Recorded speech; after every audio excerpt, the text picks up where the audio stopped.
বন্ধুরা ফুচকা খেতে গিয়ে মারপিট শুরু করে দিয়েছে আনাম। তুমি মারপিট করছো কেন আপার সাথে?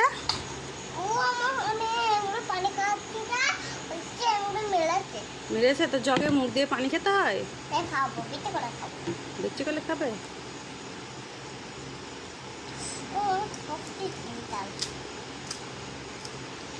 ওই দেখি দাও, আমার কাছে দাও। ইয়া বাবার তো ভীষণ শক্ত, এই তো ইট, এই তো নরম হয়ে গেছে এক সাইড। এক পাশে শক্ত এক পাশে নরম। কিভাবে খেতে হয় একটু বন্ধুদেরকে দেখিয়ে দাও তো। একটু আলু নিতে হয়। আলু নিলাম আর একটু